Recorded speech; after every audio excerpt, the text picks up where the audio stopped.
আসসালামু আলাইকুম ওয়া রাহমাতুল্লাহ। আলহামদুলিল্লাহি ওয়া কাফা ওয়া সালামুন আলা ইবাদিহিল্লাযিনা ইসতাফা, আম্মা বা'দ।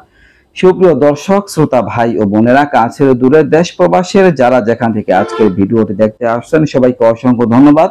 বন্ধুরা, একটা আমল শেয়ার করব যে আমলটা করলে প্রস্রাবের জ্বালা পোড়া দূর হয়ে যাবে। যদি আপনাদের প্রস্রাব জনিত কোনো সমস্যা থাকে, পেশাবের রাস্তা, আপনি একজন ছেলে হন বা একজন মেয়ে, এই আমলটা যদি করতে পারেন তাহলে আপনাদের প্রস্রাবের জ্বালা পোড়া সমস্যা দূর হয়ে যাবে ইনশাআল্লাহ।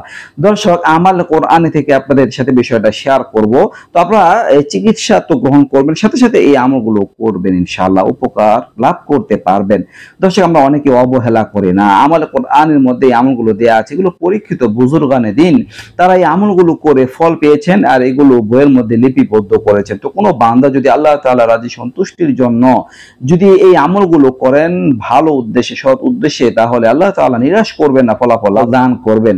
দর্শক, যদি প্রস্রাবের সমস্যা থাকে, অনেক মা বোনদের এই সমস্যাটা থাকতে পারে, তাহলে আপনারা যখন খাবার খাবেন, প্রস্রাবের সমস্যা যখন চলবে, তো আপনারা যখন খাবার খাবেন, তো খাবার খাওয়ার আগে আপনারা একটা সূরা পাঠ করবেন। সূরাটা হচ্ছে সূরা কুরাইশ। আমি আপনাদের পড়ে শোনাচ্ছি। সূরা কুরাইশ।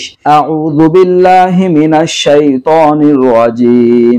বিসমিল্লাহির রহমানির রহিম।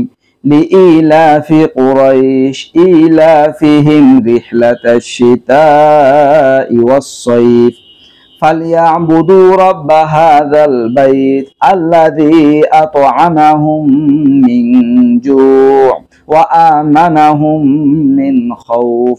এই হচ্ছে সূরা কুরাইশ। তো আপনারা যখন খাবার খাবেন, খাবার খাওয়ার আগে সূরা কুরাইশ একবার পড়বেন, একবার পরে খাবারের মধ্যে ফুঁক দিবেন, ফুঁক দিয়ে এরপরে খাবার খেতে শুরু করবেন। দর্শক, এই হচ্ছে আমলটা। আপনারা যখন প্রস্রাবজনিত সমস্যার মধ্যে ভুগবেন, তো যখন 3 বেলা খাবার খাবেন, তো ওই সময় এই সূরাটা পড়ে খাবারে ফুঁক দিয়ে এরপরে খাবার খাবেন, ইনশাআল্লাহ এই সূরার বরকতে আল্লাহ তাআলা আপনার প্রস্রাবের জ্বালা পোড়া দূর করে দিবেন, সমস্যা, যাবতীয় সমস্যা দূর করে দিবেন ইনশাআল্লাহ।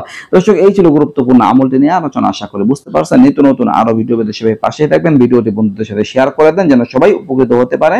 আজকে এই পর্যন্তই। আসসালামু আলাইকুম ওয়া রাহমাতুল্লাহ।